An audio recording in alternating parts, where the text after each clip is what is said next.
Hey everyone, it's Dasi Berkowitz here from Becoming a Soulful Parent. I hope you're all doing well and that the start of school is going well for you. I wanted to go back to what we started with this month, the month of Elul. We're talking about a change we wanted to make in our family life.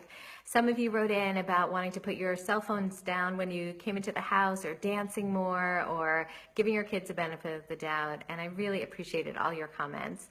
For me, mine was to sit down when I come into the house and just to be and not to manage everything all the time. And I've started to do that, and I'm noticing things.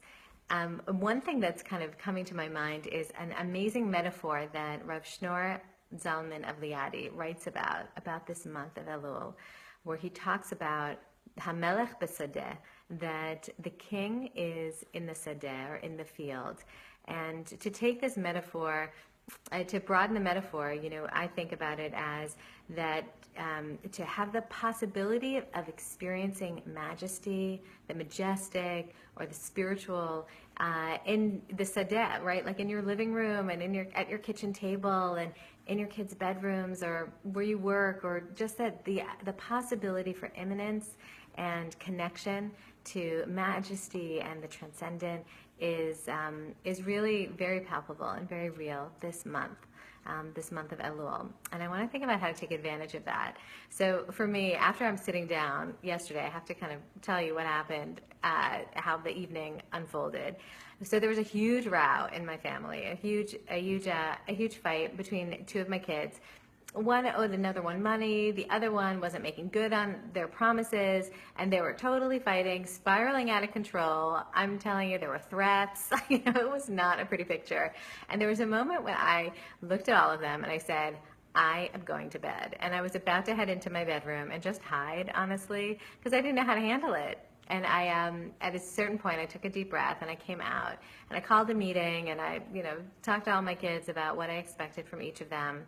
And a few minutes later, my son came up to me and gave me a hug and said, "Let's do sholem. Let's make peace," basically. And as I'm reflecting on it and just thinking about this idea or this concept of melech b'sadeh, and that immanence and closeness to the divine is present everywhere, I'm thinking about that not only in the good, easy moments, but also in those tough moments that feels like everything is kind of unraveling at home. And for me, the melech b'sadeh, or the majestic in the field in my house, was really the moment when I decided not to hide and decided to do the right thing. They needed me as a mom at that moment. And also that moment of grace, my son coming up to me and giving me a hug and saying he wanted to make peace with me. So I'm wondering for you, what is a moment, kind of a holy moment in your family life that you want to hold on to this week? So think about it. What's a holy or majestic moment where you experience this idea of melech b'sadeh? Write in about it below, and I'm excited to read what you write.